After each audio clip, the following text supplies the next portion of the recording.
Une légende s'en est allée. Ce lundi 6 septembre 2021, classe égale à HRL, Jean-Paul Belmondo est mort à l'âge de 88 ans. À son domicile parisien, comme l'a annoncé son avocat à l'AFP.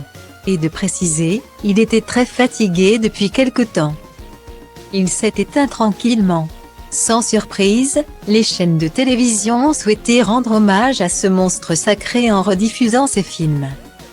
Et les émissions télévisées, telles que Touche pas à mon poste, C8, ont aussi bouleversé leur programme afin de lui faire honneur. Mes chéris, je suis si triste de la disparition de mon idole Jean-Paul Belmondo. Je l'aimais tant. J'ai tant de choses à raconter sur lui. Je vais bien sûr lui rendre hommage ce soir, mais je suis vraiment pas au top. C'était le plus grand. Je pleure son départ. Il va nous manquer, a écrit Cyril Hanouna en fin d'après-midi. Sur son compte Twitter, afin de partager sa tristesse avec ses abonnés. Pour le lancement de l'émission, ce sont des images en noir et blanc que les téléspectateurs ont tout d'abord découvert.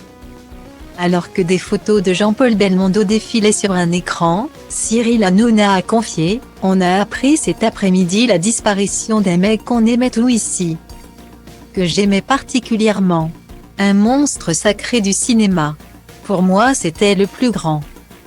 Jean-Paul Belmondo nous a quittés. » Il a ensuite précisé que durant près de 2 heures, toute l'équipe allait évoquer cette triste nouvelle et que C8 a prévu de lui rendre hommage toute la semaine. Au moment de prendre la parole, Mathieu Delormeau n'a pas caché son émotion.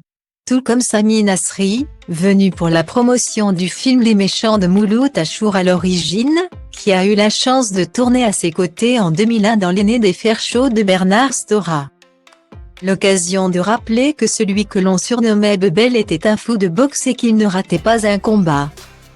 Cyril Hanouna a d'ailleurs eu la chance d'en voir à ses côtés, comme il l'a expliqué. Mais, au moment d'évoquer son grand regret, le présentateur de 46 ans n'a pas pu retenir son émotion. Il a en effet fondu en larmes, ne pouvant dire un mot. La star de Taxi est donc venue l'enlacer pour le consoler avant que Benjamin Castaldi partage ses souvenirs de Jean-Paul Belmondo.